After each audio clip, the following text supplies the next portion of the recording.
Titiro, look, here comes Tamanui te rā. Mōrena, Mr. Sun. Mōrena, Pāpā Rākau. Kia ora, my name is Kōkā. Here in the forest with me, the 5 Patupaiarehe. Let's go and meet them. Time to wake up, Tākaro Tribe.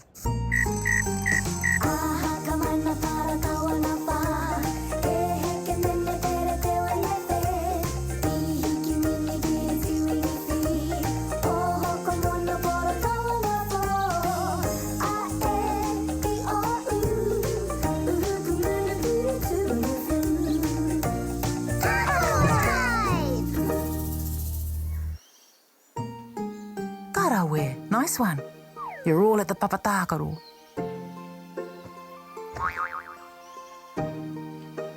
I like the Tōrea monkey bars, but it's a bit too high. Ooh, will you help me? E mea ana koe? Of course. I'll lift you. Grab onto the bar with both hands.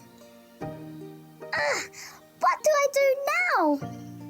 Let one hand go, then swing to the next bar. I'll show you. Like this. Your turn now. Thank you for helping me, Oo. I know what to do now. Ooh, my puku is flashing. Ko Pāpā Rākau tēnei. Kia ora, Pāpā Rākau. Kia ora, Is everyone there? Aye. Me ētahi. Me too. Ngā mihi, Tākaro Tribe. You too, Wao. You're very special. Ngā mihi e Māmā and Pāpā Moa have invited you to the beach to ride ngaru, waves. But you must visit Kōkā first. Ka pai, let's go see Kōkā.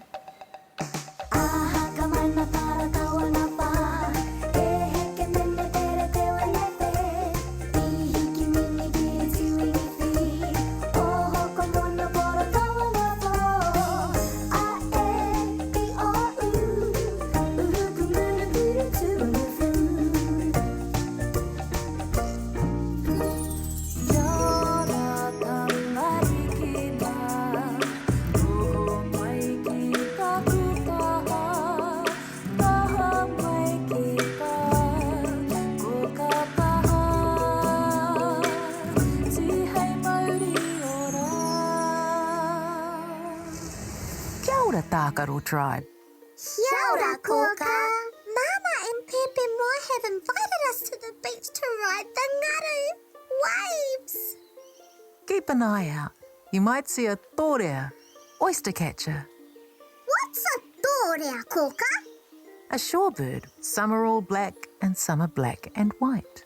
Tōrea like to fly just above the ngaru waves. Oh, we might see a Tōrea. Just a minute, Pāpā Rākau's calling you. He has your piko, backpacks to take to the beach. Ka pai, Kōkā.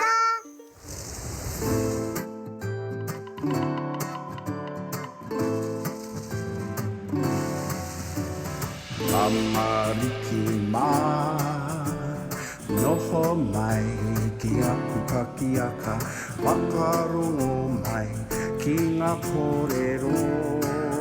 O te ao marama aue. Tākaro Tribe. You've arrived. Small problem, Pāpā Rākau. How do we get to the beach? Pooh will take you. She won't be long. Yay! What did Kōkā tell you? To watch out for the Tōrea oyster catchers. Do you know what a Tōrea oyster catcher looks like? Some are all black and some are black and white. Let's take a look. You were right about the colour of its body. But what colour are their eyes? Whittle, red. What about their legs? Whittle, pink.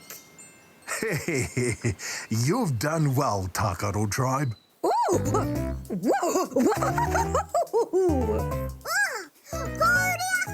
out of the way! Whoa! Sorry, my friends. The wind was a bit too strong. All aboard, Tākaro Tribe. Don't forget your recycling bags. You can collect pepper, paper. You collect the krahe, glass. You're on kena, cans. Or you collect parakai, waste food. And the plastics. Ka pai, Pāpā Rākau. It's time for our karakia. North wind, blow gently. Keep things firm ashore and at sea. 'Tis the place of tangaroa, spreading to wide oceans, to long oceans. 'Tis the large domain of tangaroa. Watch out, Pooh. You might see a Tōrea, oyster catcher. Kapai. All aboard, Tākaro Tribe. We're off. E noho rā, Pāpā Rākau.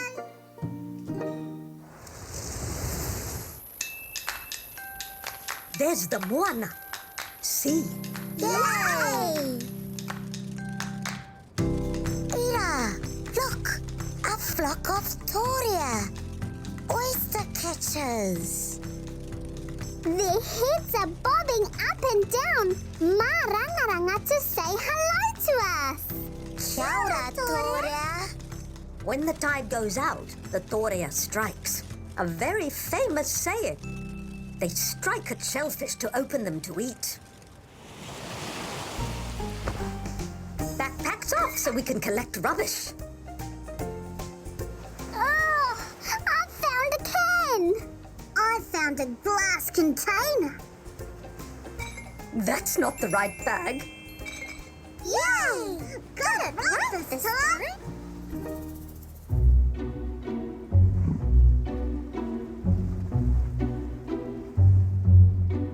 Kia ora, Tākaro Tribe. Welcome to the beach. Kia ora, Māmā Moa. Kia ora, Pepe Moa. Wait, Kōkā just texted. She sent the word of the day. It's in the kete. Where's the kitty? There, on that toka rock.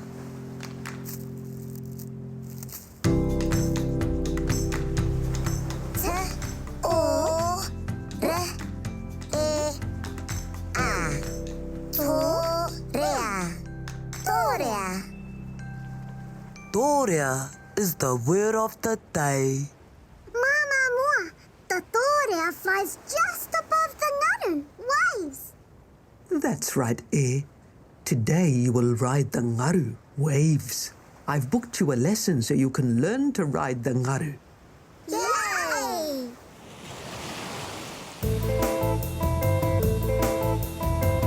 Māmā Moa, we're ready to ride the ngaru, waves.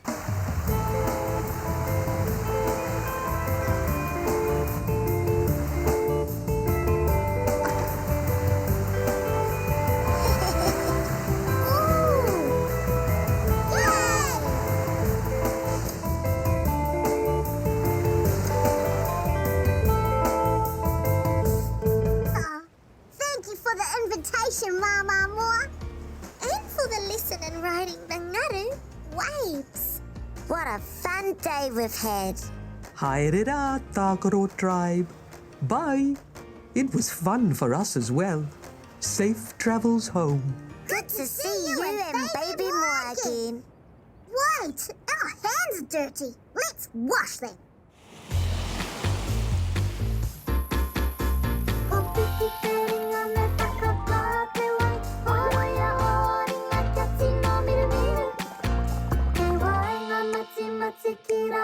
Te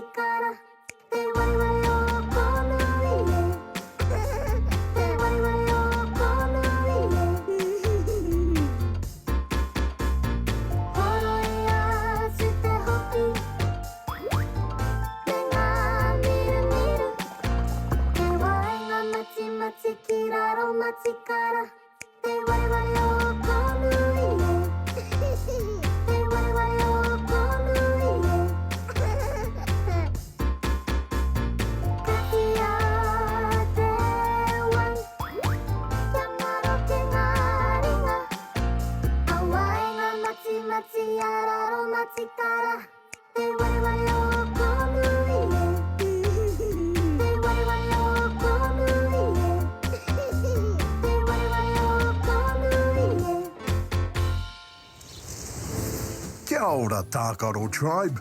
You're back. Anna, it was fun learning how to ride the ngaru waves. Kaore kore. I'm sure it was. Kia ora, Tākaro Tribe. Did you have a good day? It was amazing. Let's take another look at what you did today. Māmā and Pāpā Moa invited you to the beach to learn how to ride the ngaru, waves, and to learn some rules for staying safe in the water. You saw some Tōrea, oyster catchers, breaking open shellfish to eat. You also learned how to spell the word Tōrea. T-O-R-E-A. Tōrea. Now that was an amazing day.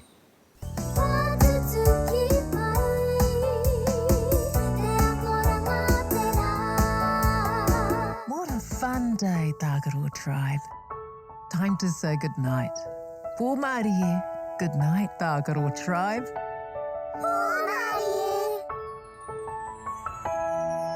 Oroia tō mata, parai he hia o niho, kuhuna o kakamoa e Pō Māori e kuhu ki te moinga, takoto iho ki raro,